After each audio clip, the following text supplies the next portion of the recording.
You motherfuckers have no idea who I am, where I've come from to get here today. You could have probably been an entertainer.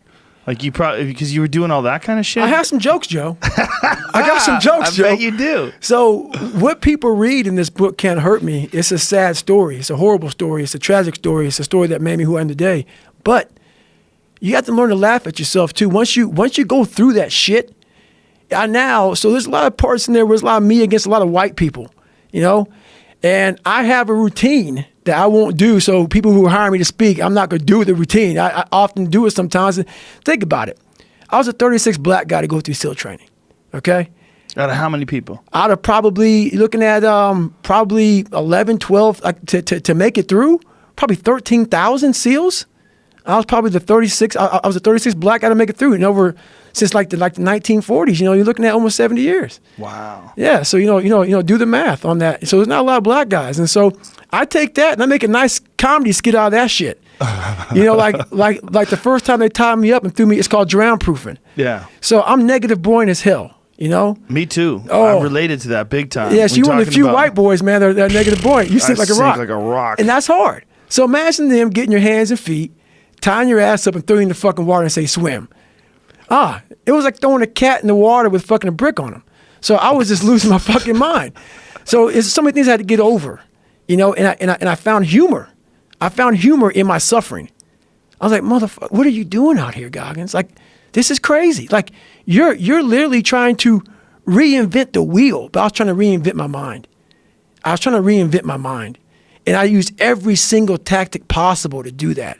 I didn't want to live in this world where I was a fake human being anymore. And I was tired of blaming everybody for where I was at.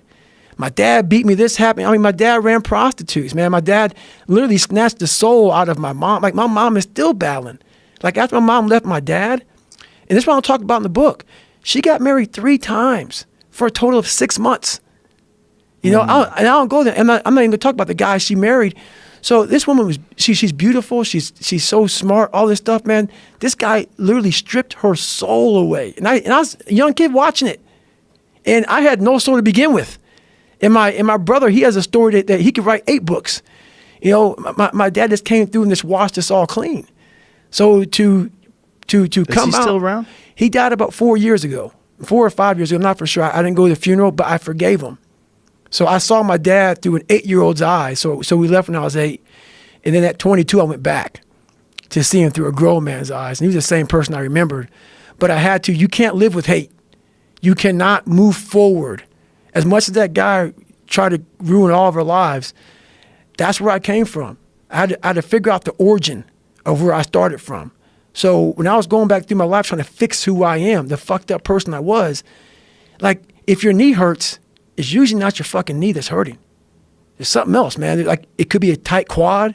It could be the right leg if it's the left leg. You got to find out the origin of where all this shit began. And it was him. So I had to go back to where, you know, my roots and the origin of all this happened, and it's hard to do that. Did you make peace with him? I made big peace with. So we didn't have a peaceful conversation. We left very Garanimal. He's a vicious man. He was a vicious man. I mean, medieval motherfucker. So I had become a medieval motherfucker at that time. I was 22 and I was the big boy, and so I was no longer the guy who was afraid. It was not like, hey, I want to kill you type of shit.